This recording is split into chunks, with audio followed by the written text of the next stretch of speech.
दोस्तों नमस्कार।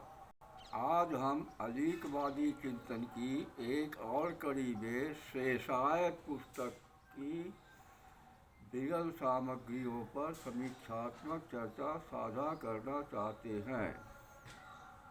आप सभी से विनम्र आग्रह है कि यदि पढ़ने के बाद पुस्तक में कुछ नयापन व रचनात्मक सामग्री मिलती लगे तो इस वीडियो को अधिक से अधिक शेयर, लाइक व सब्सक्राइब करने की कृपा करें।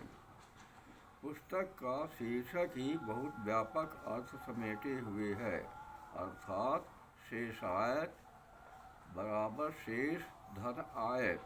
ब्रह्मांड की एकमात्र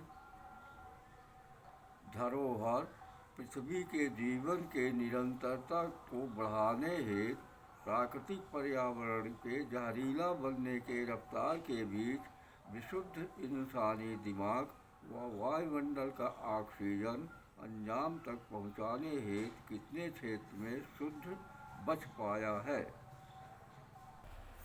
सन 2001 में इस पुस्तक को भारत सरकार के पुरस्कार योजना के प्रतियोगी सूची में शामिल किया गया था।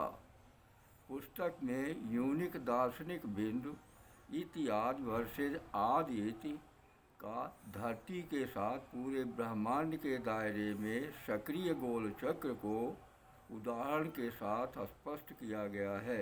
मसलन गर्भवती माँ नवजात शिशु को जन्म देने के पहले इति के रूप में होती है, जन्म देने के बाद वह आदि के रूप में हो जाती है। इसी तरह से आदि इति और इति आदि एक दूसरे के पीठ पर से अस्तित्व में आकर सीधे उल्टे चक्र में अविकल रूप से चलते रहते हैं। पुस्तक में प्राकृतिक अनुकूल परिस्थितियों तथा विपरीतों की एकता को सृजनात्मक विनाशात्मक दायित्व निभाने के दिशा में सर्वोच्च शक्ति माना गया है। पुस्तक में पृथ्वी 66.5 अंश ही क्यों झुकी हुई है, 66 या 67 क्यों नहीं?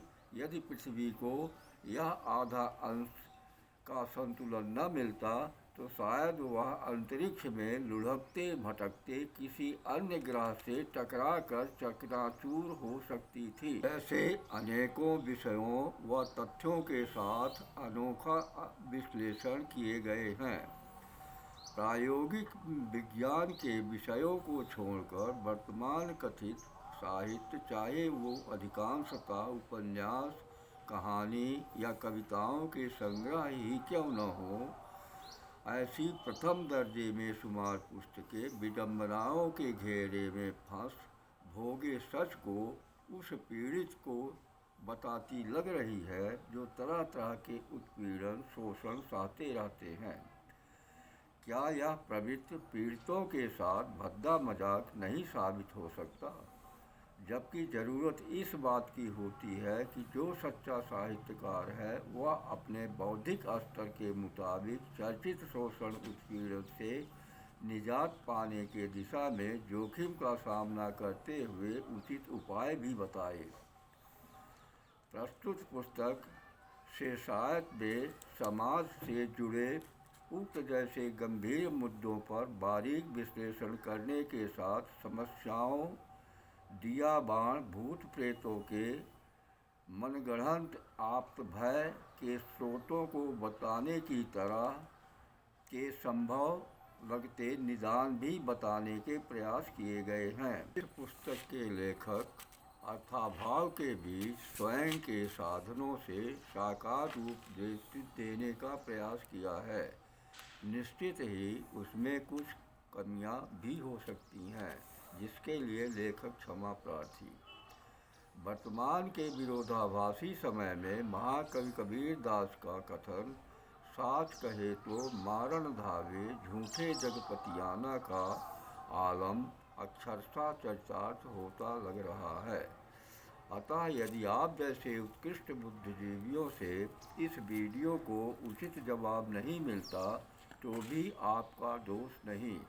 जैसे आज पूरे मानव जाति का बारीक दृष्टि से आकलन किया जाए तो ऐसा लगता है कि वह जीवन के उस बिंदु पर पहुँचे लगते हैं जहाँ पर कोई लाचार व्यक्ति या जीव मृत्यु से चारों तरफ घिर कर अंतिम लाचारी में विवेकहीन व भावशून्य होकर अपने आप को उसके हवाले कर देता है और मारक पक्ष से एक तरफा कीमत चुकाता रहता है। धन्यवाद।